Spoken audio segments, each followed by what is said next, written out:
ভাবে এটা আমি আপনার কাছে সেরে যাই, সেটা হচ্ছে মুহাম্মদুর রাসূলুল্লাহ সাল্লাল্লাহু আলাইহি ওয়াসাল্লামের প্রতি সালাত এবং সালাম পাঠ করা। এই মর্মে কোরআনে আল্লাহ সুবহানাহু ওয়া তাআলা সূরা আহজাব 33 নম্বর সূরার 56 নম্বর আয়াতে আল্লাহ সুবহানাহু ওয়া তাআলা বলেছেন, আল্লাহ বলেছেন, ইন্নাল্লাহা ওয়া মালাইকাতাহু ইউসাল্লুনা আলান নবী, নিশ্চয় আল্লাহ সুবহানাহু ওয়া তাআলা তার নবীর প্রতি সালাত এবং সালাম নাজিল করে থাকে এবং ফেরেশতারাও আল্লাহর কাছে সব সময় রাসূলের প্রতি সালাম এবং সালাম তলব করে থাকে, যে আল্লাহ সুবহানাহু ওয়া তাআলার কাছে তারা দোয়া করে যে রাসূলের প্রতি শান্তি হোক, তার উপরে বরকত নাজিল হোক, তার উপরে রহমত হোক, তাকে ক্ষমা করা হোক। এইভাবে ফেরেশতারা আল্লাহর কাছে বলতে থাকে। এই সংবাদটা আল্লাহ আমাদেরকে দিচ্ছে। আল্লাহ বলছেন, ইন্নাল্লাহা ওয়া মালাইকাতাহু ইউসাল্লুনা আলান নবী। তারপর আল্লাহ বলছেন, ইয়া আইয়ুহাল্লাযিনা আমানু সাল্লু আলাইহি ওয়া সাল্লিমু তাসলিমা। অতএব তোমরাও রাসূলুল্লাহ সাল্লাল্লাহু আলাইহি ওয়াসাল্লামের প্রতি সালাত পাঠ করো এবং তাকে শান্তির বাণী তার জন্য প্রেরণ করো, বা তাকে তার জন্য শান্তির দোয়া করো। আল্লাহ আমাদের উপর এটা ফরজ করে দিয়েছে।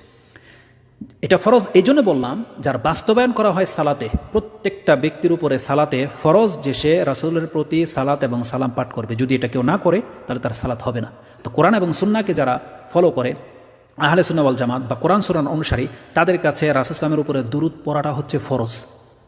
তাদের চেয়ে বেশি কেউ রাসূল সাল্লাল্লাহু আলাইহি ওয়াসাল্লামের উপরে দুরূদ পড়ে না, যেখানে তার নাম আসলেই বলছেন সাল্লাল্লাহু আলাইহি ওয়াসাল্লাম। আল্লাহ সুবহানাহু ওয়া তাআলা সূরা আহজাব 33 নম্বর সূরার 56 নম্বর আয়াতে কথাটা উল্লেখ করেছে যে তোমরা, হে ঈমানদাররা, তোমরাও রাসূলের প্রতি সালাত এবং সালাম আল্লাহর কাছে তলব করো। এটা করতে পারলে এক তো এটা আমাদের উপর ফরজ, কিন্তু এর মধ্যে আমাদের যে কত ফয়দা রাখা হয়েছে সুবহানাল্লাহ, এই সম্পর্কে মাত্র 2টা হাদিস আমি আপনাকে কোট করব। একটা আমরা জানি, সেটাকে স্মরণ করিয়ে দেব। এছাড়া আরেকটা হাদিস আমি আপনার কাছে কোট করব, যেটা এরপর থেকে আপনি যখনই রাসূল নামের প্রতি সালাত এবং সালাম পাঠ করবেন আপনি প্রশান্তি ফিল করবেন। সেটা হচ্ছে এই একটা হাদিস তো আমরা জানি, যেটা মুসলিমে রয়েছে। ইমাম মুসলিম তার সালাতের মধ্যে 17 নম্বর পর্বে হাদিস নাম্বার হচ্ছে 616-তে উল্লেখ করেছেন যে, আনাবি হুরায়রা আন্না রাসূল সাল্লাল্লাহু আলাইহি ওয়াসাল্লাম ক্বালা মান সাল্লা আলাইয়া সালাতান বা মান সাল্লা আলাইয়া ওয়াহিদাতান, যেই ব্যক্তি আমার উপরে একবার শুধু সালাত পাঠ করবে, সাল্লাল্লাহু আলাইহি আশরা, তাহলে আল্লাহ তার উপরে 10 বার সালাত নাজিল করবে। এখানে ট্রান্সলেটরের মধ্যে আপনাকে একটা বলে দেই, সালাত শব্দটা আরবি, তার তো বাংলা অর্থ হয়, সেটা কি? এই সালাত শব্দের মধ্যে 3টা আমি পাচ্ছি বিভিন্ন হাদিসের শব্দ থেকে।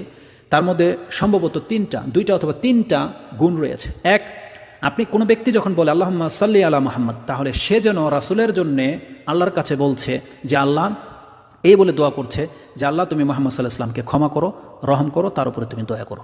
এই 3টা জিনিস তিনি আল্লাহর রাসূলের জন্যে আমরা তলব করছি। যেহেতু আল্লাহ সুবহানাহু ওয়া তাআলা একটা জুমলা ব্যবহার করেছেন, ওর মধ্যে ওই 3টা গুণ শামিল।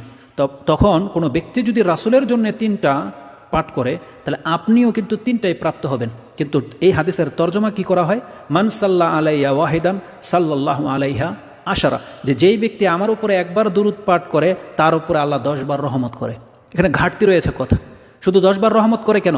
এই সালাতের মধ্যে রহমত রয়েছে, ক্ষমা রয়েছে, দয়া রয়েছে। অতএব ট্রান্সলেট করলেও এটা ওইভাবেই করতে হবে যে যেই ব্যক্তি রাসূল সাল্লামের উপরে একবার সালাত পাঠ করে আল্লাহ তার উপরে 10 বার সালাত নাজিল করে, এটা হতে হবে। আর যখন অর্থ করবেন তখন সালাতের মূল অর্থ যেটা, ওটাকে ব্রেকেটে লিখে দিতে হবে। অতএব এই ট্রান্সলেট করা যে কেউ রাসূল সাল্লামের উপরে একবার সালাত পড়লে সে 10 বার রহমত প্রাপ্ত হবে, এটা অসম্পূর্ণ একটা জুমলা। কারণ সালাতের মধ্যে শুধু রহমত নেই, ক্ষমাও আছে, দয়াও আছে। এটা হচ্ছে বলার উদ্দেশ্য এক।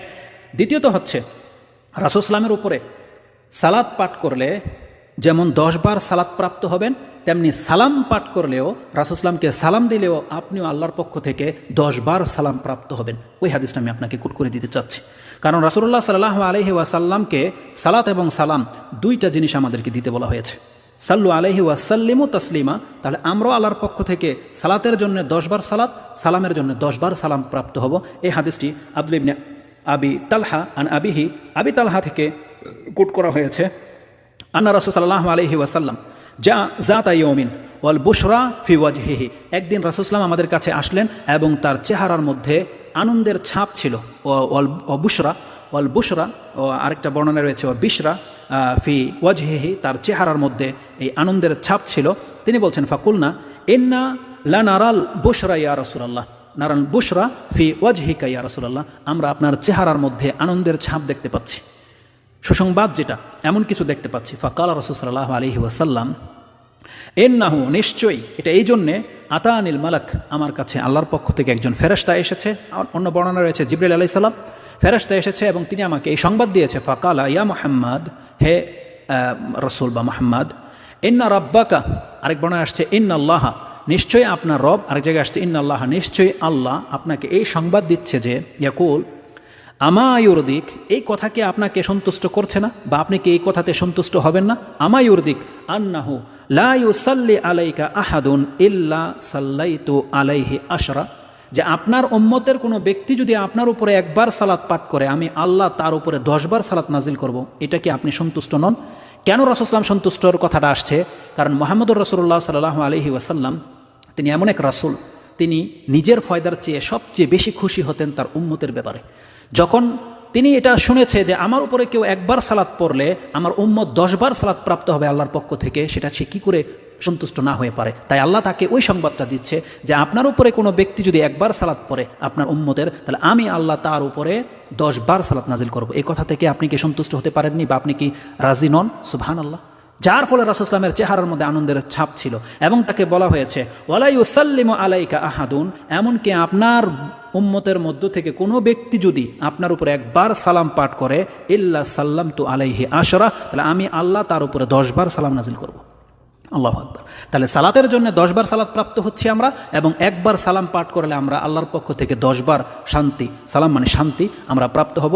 এই হাদিসটা একাধিক কিতাবে এসেছে, আমি আপনাকে কোট করেছি নাসাই থেকে। ইমাম নাসাই তার 13 নম্বর অধ্যায় 46 নম্বর পর্বে এই হাদিসটাকে এনেছেন। হাদিস হচ্ছে 1283 1283 মানে 1283 নম্বর হাদিস, এবং এই হাদিসটা আপনি নাসাইতেই পাবেন 1293 এবং 1297। এই প্রত্যেকটা হাদিসে সালাত এবং সালামের ফজিলত সম্পর্কে রয়েছে, এবং এই হাদিসটা ইবনে আবি শাইবাতে রয়েছে 8695-তে, এবং সিলসিলা আল হাদিস সাহিহাতে ইমাম নাসিরউদ্দিন আলবানী 829-এ কোট করেছেন, এবং এই হাদিসটা আপনি মিশকাতে পাবেন। মিশকাতে নাসাই থেকে কোট করা হয়েছে, মিশকাতে নাম্বার হচ্ছে 928।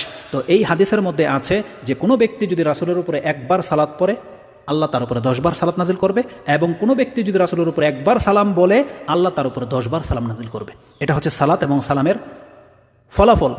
এর থেকেও যেটা চমৎকার একটা হাদিস, অতি গুরুত্বপূর্ণ বা অনেক ফায়দামান আমাদের জন্য যে হাদিসটা, সেটা হচ্ছে আজকে বলার উদ্দেশ্য যে রাসূলুল্লাহ সাল্লাল্লাহু আলাইহি ওয়াসাল্লামের প্রতি তো আমাদেরকে সালাত সালাম পাঠ করতে হবে, কিন্তু যেই ব্যক্তি পাঠ করে তার বেনিফিটটা কি, তার ফায়দাটা কি, একটা হাদিস বলে দিয়ে আজকে আমি আমার আলোচনাটাকে সমাপ্ত করব। সেটা হচ্ছে রাসূলুল্লাহ সাল্লাল্লাহু আলাইহি ওয়াসাল্লাম থেকে আনাস ইবনে মালিক রাদিয়াল্লাহু তাআলা তিনি বলছেন, ক্বালা রাসূলুল্লাহ সাল্লাল্লাহু আলাইহি ওয়াসাল্লাম মান সাল্লা আলাইয়া সালাতান ওয়াহিদাতান, মান সাল্লা আলাইয়া সালাতান ওয়াহিদাতান, যেই ব্যক্তি আমার উপরে একবার সালাত পাঠ করবে, একবার, তার বিনিময়ে কি হবে?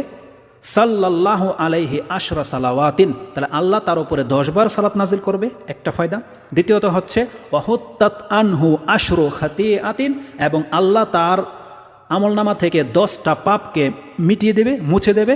ওয়া রুফিআত লাহু আশরু দারাজাতিন, এবং আল্লাহ তার মান মর্যাদা 10টা স্টেপ বাড়িয়ে দেবে। তার মানে যেই ব্যক্তি একবার রাসূলের প্রতি যদি বলে আল্লাহুম্মা সাল্লি আলা মুহাম্মদ, তাহলে এই ব্যক্তি আল্লাহর পক্ষ থেকে 10 বার দুরূদ প্রাপ্ত হচ্ছে, সালাত প্রাপ্ত হচ্ছে, 10টা পাপ তার মিটে যাচ্ছে, এবং 10টা মর্যাদা তার উঁচু হচ্ছে। এই হাদিসটিকে ইমাম নাসাই কোট করেছেন।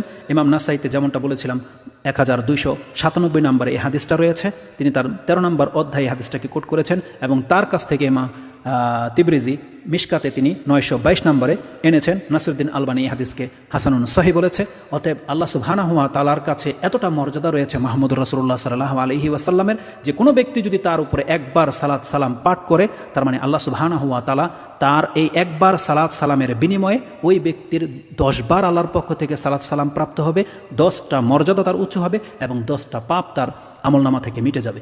তো রাসূলুল্লাহ সাল্লাল্লাহু আলাইহি ওয়াসাল্লামের প্রতি আমাদের ছিল এই 6টা ফরজ কাজ, যেটা আমাদের উপরে ফরজ করা হয়েছে, বরং আমাদের পক্ষ থেকে এটা ছিল রাসূল সাল্লাল্লাহু আলাইহি ওয়াসাল্লামের হক, যে হকগুলো আমাদেরকে পুরা করতে হবে।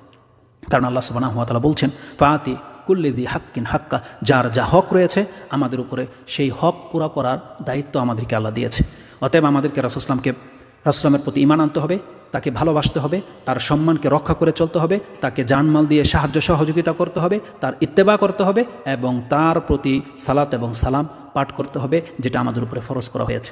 এছাড়াও ফরজ দায়িত্ব ছাড়াও রাসূল ইসলামের উপরে সালাত সালাম পাঠ করার বেশ কিছু ক্ষেত্র রয়েছে, শুধু আমি ইঙ্গিত করে দিই যাতে করে সেই সময়গুলোতে আপনি নাও ভোলেন। সেটা হচ্ছে, এক তো নামাজ মানে সালাতে রাসূল ইসলামের উপরে সালাত এবং সালাম পাঠ করা আমাদের উপরে ফরজ, আত্তাহিয়াত এবং দুরুতে আমরা যেটা করে থাকি। রাসূল ইসলামের উপরে সালাত সালাম পাঠ করা হয় আজান এবং ইকামতে, বিশেষ করে আজানের পরে। রাসূল ইসলামের উপরে সালাত এবং সালাম পাঠ করা হয় যখনই তার নাম নেওয়া হবে এবং একজন ব্যক্তি যখন খুশি তখন সে রাসূল ইসলামের উপরে সালাত এবং সালাম পাঠ করবে। রাসূল ইসলামের উপরে সালাত এবং সালাত পাঠ করা হয় খুতবায়, জুমার খুতবায়, এমনকি যে কোনো খুতবায়। এবং রাসূল ইসলামের উপরে সালাত এবং সালাম পাঠ করার সব থেকে গুরুত্বপূর্ণ দিন হচ্ছে জুমার দিন। সেই দিনে অধিক মাত্রায় তার উপরে সালাত এবং সালাম পাঠ করার কথা বলা হয়েছে। রাসূল ইসলামের উপরে সালাত এবং সালাম পাঠ করার জায়গা হচ্ছে, যদি কোনো ব্যক্তি রাসূল ইসলামের কবরের কাছে যায়, মদিনাতে যদি যায়, তাহলে সেখানে গিয়ে রাসূল ইসলামের উপরে সালাত এবং সালাম পাঠ করবে। যদিও পৃথিবীর যে কোনো জায়গা থেকে সালাত এবং সালাম পাঠ করলে তার কাছে পৌঁছে দেওয়া হয়, কিন্তু যখন কোনো ব্যক্তি রাসূল ইসলামের কবরের কাছে পৌঁছে যাবে তার উপরে ফরজ এটা যে সে রাসূল ইসলামের উপরে সালাত এবং সালাম পাঠ করবে। রাসূল ইসলামের উপরে সালাত এবং সালাম পাঠ করার জায়গা হচ্ছে যে কোনো বৈঠকে, কোনো মিটিং মিছিল যেই কিছু হোক, তাতে আল্লাহর প্রশংসা এবং রাসূল ইসলামের উপরে সালাত এবং সালাম পাঠ করতে হবে। এবং বিশেষ দোয়াতে, যেই দোয়া আল্লাহর কাছে কবুল হয়, তার আগে এবং পরে রাসূল ইসলামের উপরে সালাত এবং সালাম পাঠ করার কথা হাদিসে এসেছে।